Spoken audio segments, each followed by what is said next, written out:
Across the United States, hidden in remote valleys and baked by the desert sun, lie the skeletons of forgotten towns. Places that once buzzed with life, with schools, churches, and families building their future.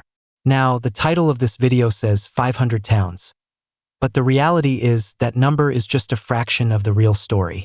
In the US today, there are over 4,500 documented ghost towns. In the 20th century, the American dream flickered out for thousands of these communities. They were wiped off the map by disaster, by greed, and by the relentless march of progress, leaving behind nothing but ghosts and good stories. Today, we're uncovering some of those stories. We'll journey to the heart of the Nevada desert, where a city of gold vanished almost overnight. We'll descend into the Appalachian Mountains, to a town strangled by the very invention that gave it life. We'll stand on the banks of an Alabama river that rose up to reclaim a state capital. And we'll explore a town still smoldering from a fire lit more than 60 years ago.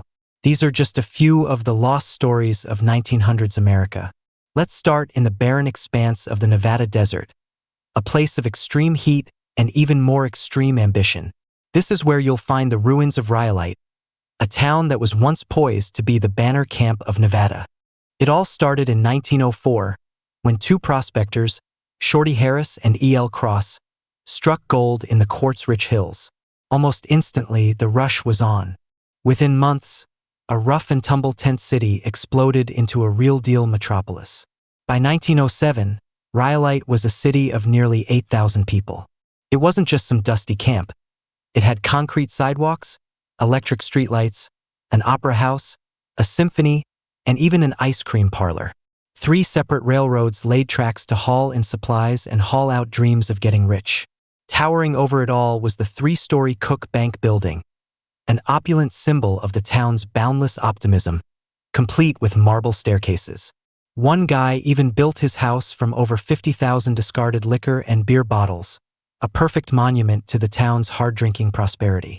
But Rhyolite's boom was as brief as it was spectacular.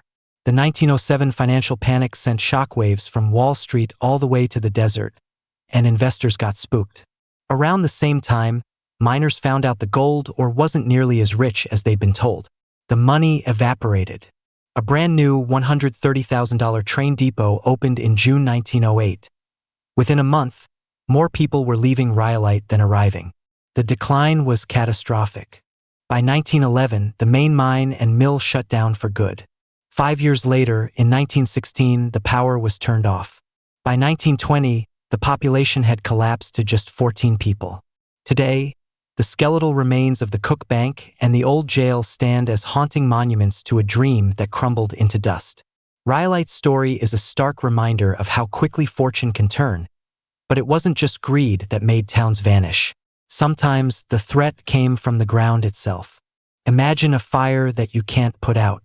A fire that has been burning for 64 years and might just keep burning for another 250. This is the reality of Centralia, Pennsylvania.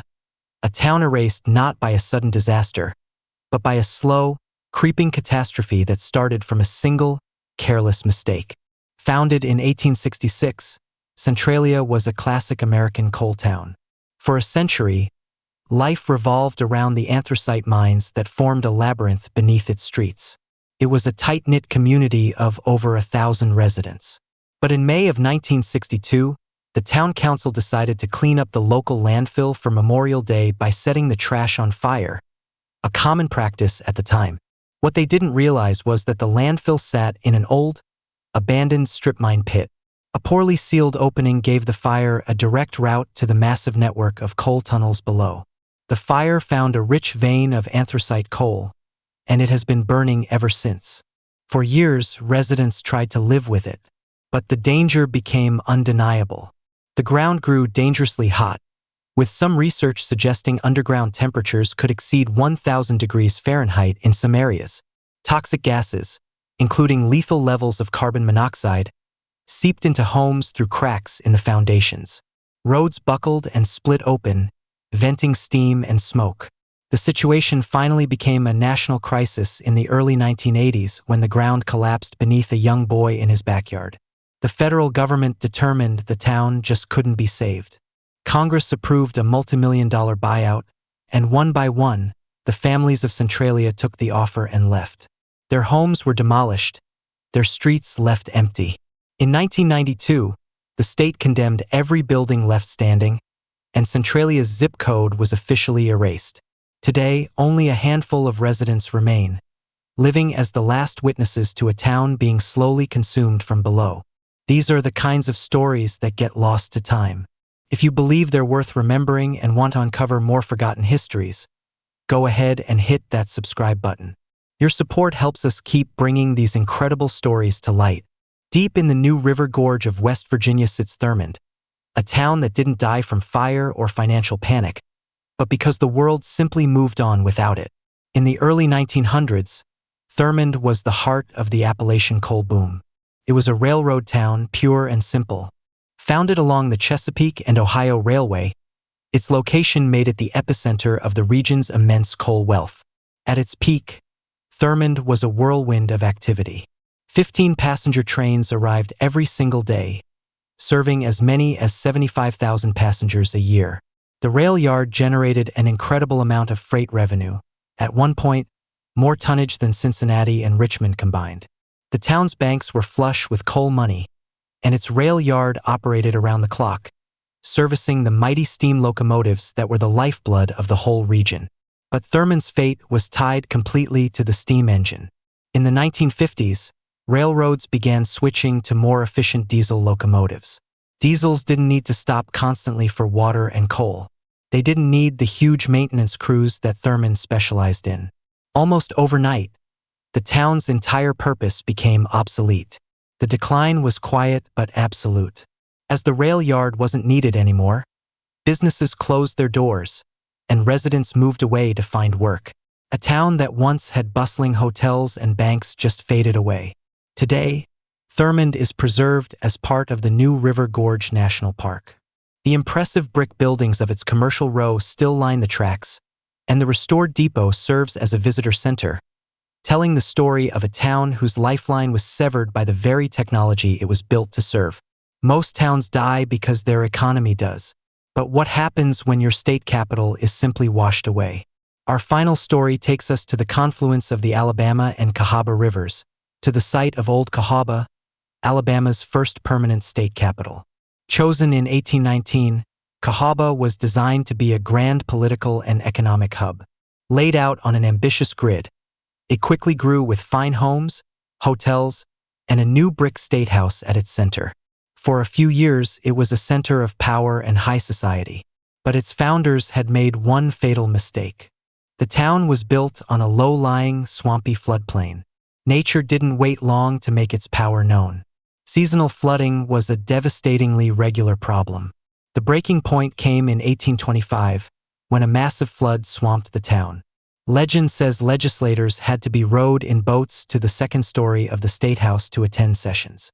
After part of the State House collapsed, the message was clear. This was no place for a capital. In 1826, the government was relocated to the higher ground of Tuscaloosa. Losing its capital status was a huge blow, but Cahawba wasn't done yet.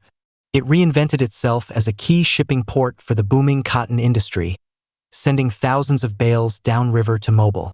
But its vulnerability to the rivers never went away. The Civil War crippled its economy, and right after the war ended, in 1865, another catastrophic flood swept through, delivering the final blow. The county seat was moved to nearby Selma, and the residents of Cahawba abandoned their homes for good. By the early 1900s, buildings had been dismantled, and the streets were reclaimed by nature, turning Alabama's first capital into its most famous ghost town. From the gold fields of Nevada to the coal fields of Appalachia, the American landscape is littered with the ghosts of ambition and misfortune.